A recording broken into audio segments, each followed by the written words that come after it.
Agora olhamos o regresso ao Parlamento do tema da eutanásia. Hoje o Parlamento volta a analisar 4 projetos de lei sobre a despenalização da eutanásia. Está connosco o Isilda Pegado, da Federação Portuguesa pela Vida. Obrigado por estar entre nós.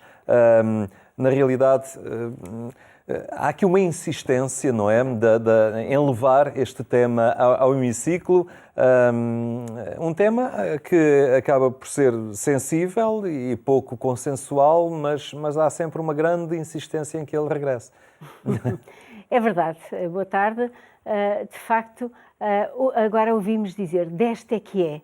Mas deste é que é o quê? Aprovado ou reprovado definitivamente? É porque esta lei já foi reprovada no Parlamento, no Tribunal Constitucional e no Presidente da República. Já teve 3 chumbos. E agora insistem, quer dizer, vão insistir tantas vezes até que seja aprovada. É verdade que a Inglaterra, por exemplo, que é um país que ninguém duvida que é um país democrático, desde há quase 20 anos que discute a eutanásia e ainda no mês de março passado voltou a chumbar a eutanásia. E, portanto, aquilo que nós não sabemos que o nosso Parlamento vai fazer é, de facto, se vai insistir até que, pelo cansaço, obtenha uma lei aprovada, uma lei que é má, porque não há lei boa para um ato mau. Não há uma insistência tão grande em alargar a rede de cuidados continuados, por exemplo? Claro. Aliás, as pessoas preocupam-se muito ou invocam muito a bandeira do sofrimento para a legalização da eutanásia, do homicídio a pedido.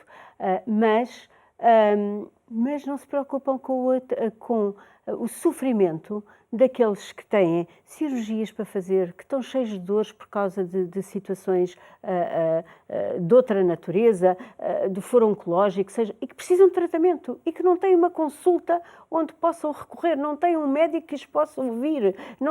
Este sofrimento não conta.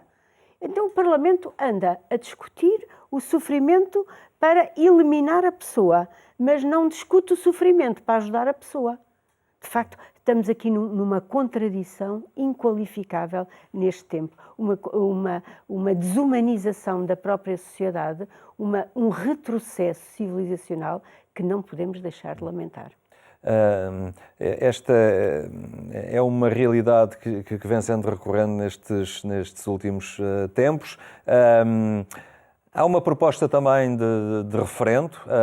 Parece-lhe que, dada a sensibilidade do tema, que seria um caminho a ponderar neste momento? Olha, deixe-me dizer uma coisa em relação aos nossos tempos. Eu penso que a eutanásia tem sido modificadas muitas coisas no nosso tempo, mas a eutanásia tem um padrão a nível mundial e a nível europeu. A Europa é, digamos, o berço da civilização do humanismo, da democracia, não é? E na Europa, apenas 4 países admitem a eutanásia. 4 países, e o último foi a Espanha, uma Espanha prepotente, uma Espanha dividida, uma Espanha com problemas gravíssimos, levantou a bandeira de uma questão fraturante, a eutanásia. Agora, desde há 20 anos que nos países do Benelux, a Holanda, a Bélgica, existe eutanásia. Quais foram os outros 45 países da Europa que isso seguiram? Nenhum. Quer dizer, aquilo que nós vemos é que durante 20 anos há 3 países na Europa que implementam esta prática. E aquilo que se tem verificado é o horror dentro destes países. Não falem em liberdade, porque não é uma questão de liberdade, é uma falta de resposta ao humanismo que a Europa tanto cultivou. Depois acaba por existir um certo empurrar para uma solução. Claro, e portanto aquilo que nós estamos aqui a tratar não é de facto de ajudar as pessoas, mas é de criar mais sofrimento nas pessoas, nas famílias, nos médicos, enfim, por aí adiante. Agora, o referendo é um apelo a uma outra forma de participação da sociedade. Esta questão é tão grave, que se entende que os senhores deputados, tenham qual for a consciência que tenham, não têm legitimidade para tratar desta matéria. Repare numa coisa, a democracia precisa de outros instrumentos que não do voto. Porque se a democracia fosse apenas o poder do voto, 51% da população podia decidir matar 49% da população, porque era a maioria. E, portanto, não tínhamos aqui um filtro que a própria democracia não consegue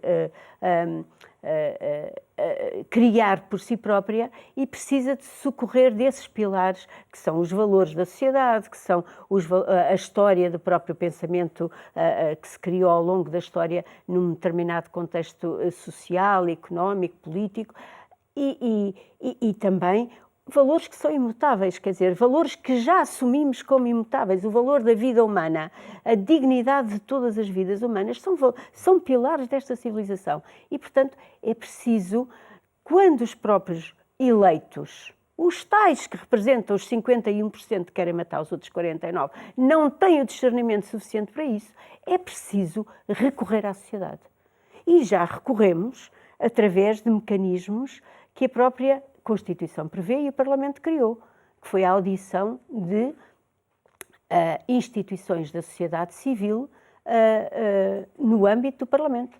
Instituições reconhecidas pelo próprio Parlamento, que foram ouvidas nos tempos passados mais de 20 instituições e todas disseram não à eutanásia. Todas. Ordem dos médicos, ordem dos advogados, dos enfermeiros, dos psicólogos, Conselho Nacional de Ética para as Ciências da Vida, enfim, a panóplia de informação que chegou ao Parlamento no sentido de dizer não façam esta lei foi enorme. Mas os senhores deputados dizem, já ouvimos muito, mas nós perguntamos, e o que é que colheram daquilo que ouviram? Nada. Portanto, há um conjunto de senhores deputados que se julgam iluminados, que se julgam os deuses desta civilização e que vão decidir na morte das outras pessoas. E, portanto, é esta subversão da própria democracia, do próprio Estado de Direito, desta civilização do humanismo, que pode ter uma salvação com o referendo. E, nesse sentido, o referendo será bem-vindo e esperamos que, efetivamente, ele venha a acontecer e que o povo português também tenha consciência daquilo que está em causa.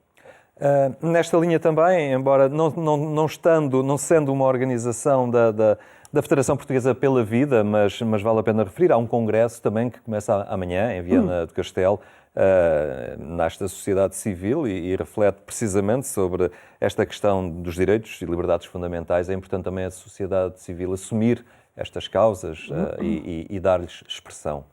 É verdade, e saudamos com muita alegria aquilo que se vai passar, o que se prevê que aconteça no próximo fim de semana em Viana do Castelo, a começar no dia 10, à noite, e onde, de facto, há um grupo grande de gente que diz esta sociedade está a asfixiar a liberdade do homem.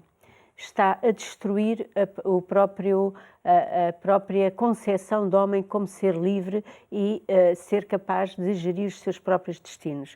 Isto nota-se muito na questão da educação.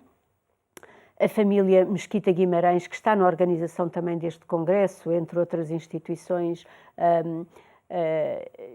tem sido um baluarte da defesa destes direitos perante um Estado que se pretende ideológico, que se pretende totalitário e impositivo de determinadas concepções da vida em família, da vida em sociedade, da identidade das próprias pessoas e, portanto, é esta, eu diria, prepotência, esta violação de direitos fundamentais que está em causa e que a sociedade civil, neste momento, se organizou e que vai pôr a nu o que se passa dentro da sociedade portuguesa e também na Europa, uma vez que também há convidados na Europa e do mundo que virão a Viana do Castelo para falar de facto destes atentados aos direitos fundamentais. Vai ser um congresso muito interessante, todos aqueles que puderem são bem-vindos para estar neste congresso, fazemos um apelo, vai ser um momento alto enfim, da atividade cívica e da defesa daquilo que cada um sente em sua casa quando o filho chega à casa a contar determinadas histórias, tem determinados problemas que eu me escuso aqui de dizer, e que se sente impotente perante a escola e perante o Estado para dizer: o meu filho segue este caminho e não segue aquele. Porque, de facto, há um caldo, digamos, ideológico que hoje envolve, em especial, os nossos adultos, as nossas crianças e os nossos jovens.